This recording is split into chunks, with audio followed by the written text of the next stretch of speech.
आज के इस वीडियो में हम क्लास 12th के फ्लेमिंगो बुक के पोएम सेक्शन से चैप्टर 2 कीपिंग क्वाइट जो कि पैब्लो नेरूदा के द्वारा लिखा गया है को हिंदी में एक्सप्लेन करेंगे। मेक श्योर कि आप लोग इस वीडियो को पूरा देखें बिकॉज इस वीडियो में हम आपको एक पूरी डिटेल एक्सप्लेनेशन इंटरप्रिटेशन के साथ वर्ड मीनिंग और a list of poetic device used in the poem को भी प्रोवाइड करेंगे।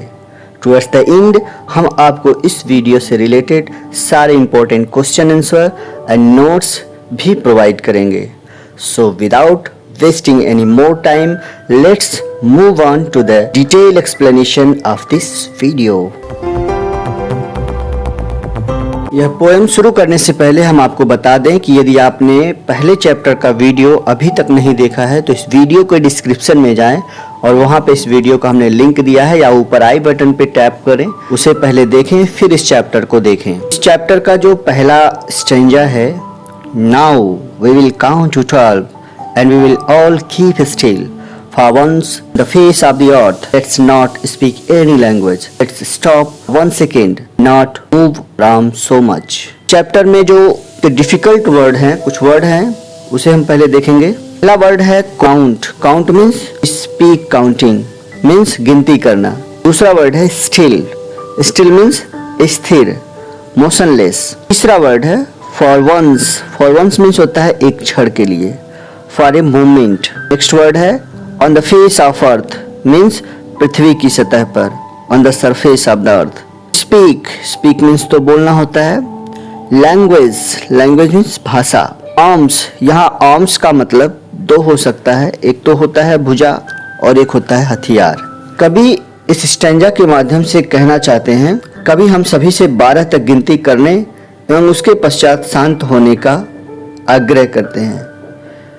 कवि इस शब्द में 12 तक की गिनती का प्रयोग इसलिए किया है क्योंकि घड़ी में 12 घंटे होते हैं और एक वर्ष में 12 महीने होते हैं। वह संभवतः चाहते हैं कि लोग तब तक स्थिर रहें जब तक वे रह सकते हैं। वह धरती पर एक मौन क्षण ऐसा चाहते हैं जहां कोई भी भाषा ना बोली जाए। इस प्रकार लोगों के बीच भाषा की कोई रुकावट नहीं होगी, कठोर शब्द नहीं बोले जाएंगे।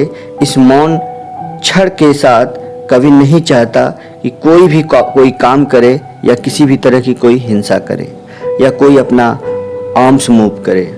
अब आते हैं इस पोएम के पोएटिक डिवाइस पर। तो देखिए, पहला जो इसमें पोएटिक डिवाइस यूज्ड हुआ है वो है एसोनेंस, जिसमें use of vowel sound O N E. ध्यान देंगे ये जो लाइनें हैं, now we will count to 12, इसमें भी देखें आप ओ शब्द कई जगह आए हुए हैं। इसके अलावा जो लास्ट लाइन है, and not move our arm so much, यहाँ पर भी ओ और ई शब्द कई बार आए हुए हैं, तो इसे हम कह सकते हैं ये एसोनेंस है। ठीक है। इसके अलावा जो दूसरा पोएटिक डिवाइस यूज्ड हुआ है वो है एनाफोरा। एनाफोरा चौथी और पांचवी लाइन 2 बार रिपीट हुआ है, let's, let's, let's. 2 conjunctive lines started with the words, तो इसे हम कह सकते हैं एनाफोरा। और जो तीसरी डिवाइस है वो है alliteration, the repetition of consonant sound at the starting of the sentence. जैसे लिखा हुआ है यहाँ पर पहला वर्ड जो है रिपीट हुआ है, एलिट्रेशन है। जैसे यहाँ लिखा हुआ है वी विल, सेकेंड लाइन में वी विल, तो देखिए वी में भी डब्ल्यू आया है और विल में भी डब्ल्यू आया है, इसका मतलब ये है एलिट्रेशन। ठीक। आ जाते हैं सेकेंड स्टैंजा पर। It would be an exotic moment without rush, without engines, we would all be together in a sudden strangeness. इस स्टैंजा के जो डिफिकल्ट वर्ड हैं, पहला जो शब्द है एक्सोटिक मोमेंट। एक्सोटिक का मतलब होता है अनोखा या मोहक या विलक्षण। इसको इंग्लिश में कहते हैं अनयूजुअल या इंटरेस्टिंग। अगला जो शब्द है मोमेंट। मोमेंट का मतलब होता है क्षण, ए शॉर्ट पीरियड ऑफ टाइम।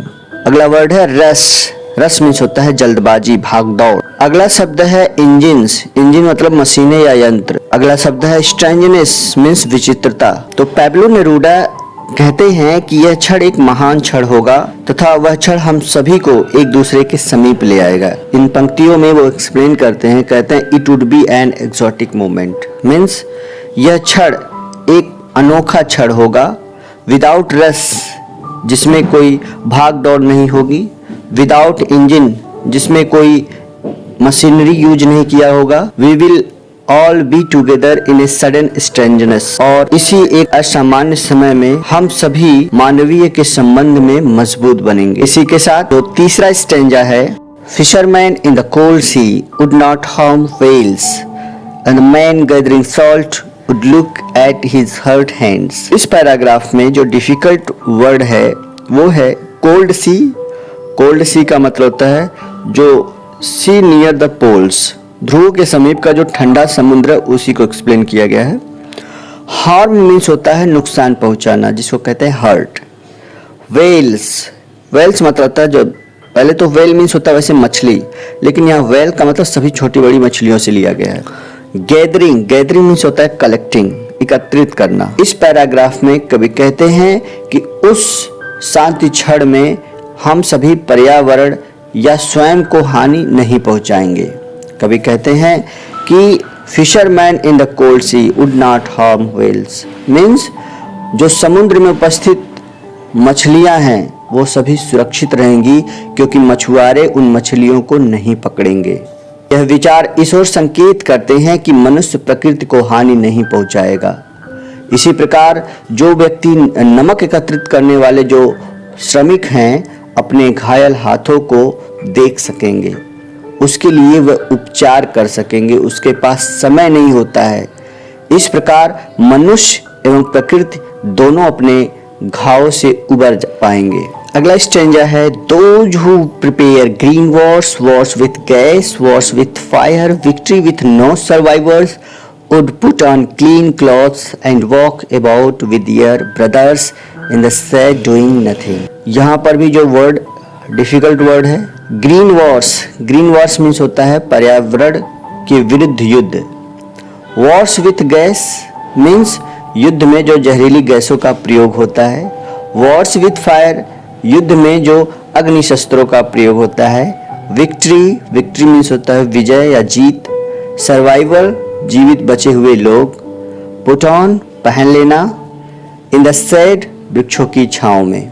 इस स्टैंजा में कवि कहते हैं कि जो लोग युद्ध और जनहानि के लिए जिम्मेदार हैं वो अपने संबंधों पर ध्यान देंगे तथा मानवता को हानि पहुंचाने की योजना नहीं बनाएंगे। कवि कहते हैं कि जो मानवता अथवा पर्यावरण के विरुद्ध युद्ध की घोषणा करते हैं, सभी तरह के युद्ध की घोषणा जिसमें रसायनों एवं जहरीली गैसों का प्रयोग सम्मिलित है, वह युद्ध जो मृत्यु एवं विनाश लाते हैं, वह युद्ध जिसमें विजय का उल्लास मनाने के लिए कोई शेष नहीं रहता। कवि कहते हैं कि ऐसे व्यक्तियों को अपने कार्य रोक देना चाहिए। मानवता के खून के धब्बों से सने अपने कपड़ों को त्याग देना चाहिए, नए कपड़े पहनने चाहिए तथा भाइयों के साथ चलना चाहिए। कवि के कहने का तात्पर्य है कि युद्ध के कारण जर्जर हुए संसार को एक ऐसे संसार में बदल देना चाहिए जहां शांति, भाईचारे एवं सद्भाव का वातावरण हो। पांचवा stanza, what I want should not be confused with total inactivity. Life is what it is about. I want no truck with death. इसमें जो डिफिकल्ट वर्ड है वो है कंफ्यूज्ड विथ। कंफ्यूज्ड मीन्स होता है गलत समझना। Total, complete. इनएक्टिविटी मीन्स निष्क्रियता, idleness. No truck with death means मौत से कोई संबंध ना होना। इस स्टैंजा में कवि कहते हैं कि वह अपना लक्ष्य स्पष्ट करते हैं जो एक शांत जीवन व्यतीत करना है। कवि स्पष्टीकरण देते हुए कहते हैं कि हालांकि वह मौन की आवश्यकता का पक्षधर है, किंतु ऐसा नहीं समझना चाहिए कि वह संपूर्ण निष्क्रियता की सलाह दे रहा है। मीन्स हम पूरी तरह से निष्क्रिय हो जाएं, कवि यह नहीं चाहते हैं। उनकी सलाह का मृत्यु से कोई संबंध नहीं है। वह चाहते हैं कि जीवन को उन्मुक्तता से जीना चाहिए। इसी के साथ साथ जो अगला स्टेंजा है, 6th stanza, if we were not so single minded about keeping our life moving and for once could do nothing, perhaps a huge silence might interrupt this sadness of never understanding ourselves and of threatening ourselves with death. इसमें भी जो difficult word meaning है वो है single minded. Single minded means होता है एकाग्रचित होना, focus on one things. इसी प्रकार ह्यूज साइलेंस मीन्स होता है एक लंबी शांति, लॉन्ग साइलेंस।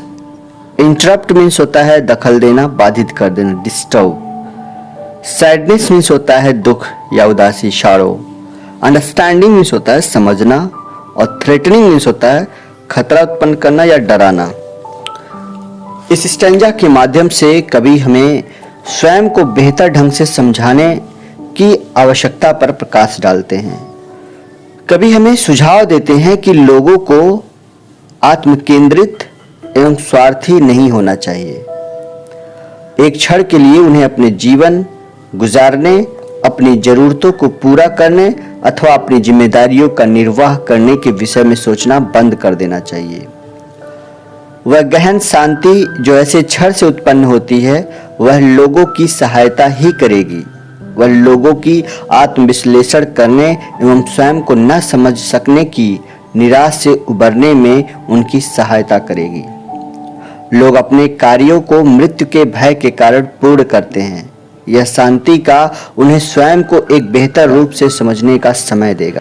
कहते हैं if we were not single minded, मतलब अगर हम एकाग्रचित माइंड के नहीं होंगे about keeping our lives moving, हमारे जीवन को इस भाग दौड़ लाइफ में जीने के लिए, and for once could do nothing perhaps a huge silence, means अगर हम एक बार में सारा काम छोड़कर शांत रहें तो शायद ये एक बहुत बड़ी चुप्पी होगी। तो इसी के साथ साथ जो 7वां स्टेंजा है उसमें उनका स्टेटमेंट है, कहते हैं perhaps the earth can teach us when everything seems dead and later prove to be alive. Now I will count up to 12 and you will keep and I will go। इस stanza में जो difficult word है perhaps का मतलब होता है may be, संभवतः। अगला जो शब्द है वो है लेटर मीन्स होता है बाद में। एक होता है लेटर मीन्स लेटर होता है पत्र, उसकी स्पेलिंग है LETTER। इसी के साथ साथ अगला जो शब्द है प्रूव्स मीन्स होता है साबित करना, सिद्ध करना। अलाइव जीवित। इस स्टेंजा में कवि इस कविता का अंत हमें धरती का उदाहरण देते हुए करते हैं और वो हमसे कहते हैं कि हमें सीखना चाहिए कि जीव कुछ समय के लिए मृत प्रतीत होता है किंतु उसके पश्चात पुनः जीवन का संचार हो जाता है। कभी यह महसूस करते हैं कि मौन रहने की इस प्रक्रिया में पृथ्वी हमें ज्ञान दे सकती है एवं हमारा मार्गदर्शन कर सकती है। कवि चाहते हैं कि हम उस प्रतीकात्मक शांति में छिपी गतिविधि पर ध्यान दें।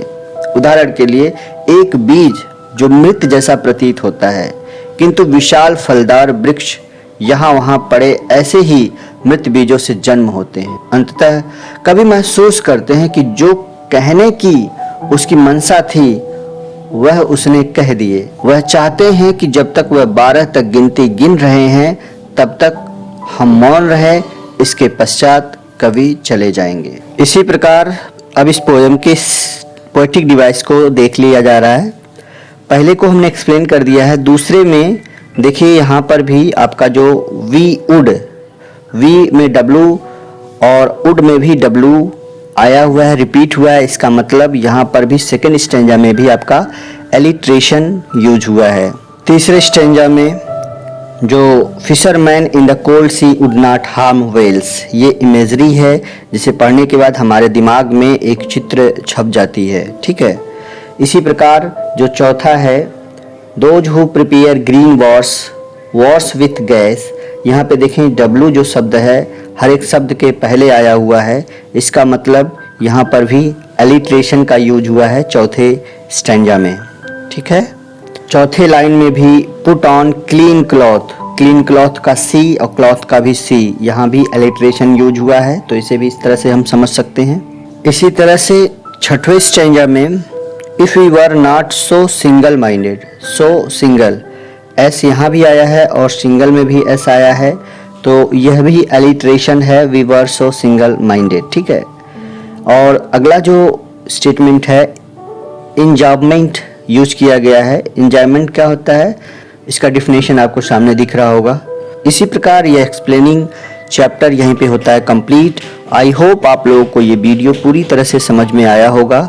वीडियो अच्छा लगा होगा तो वीडियो को एक लाइक करिएगा। चैनल पर नए हैं तो चैनल को सब्सक्राइब करके अपने सभी दोस्तों को शेयर जरूर करिएगा।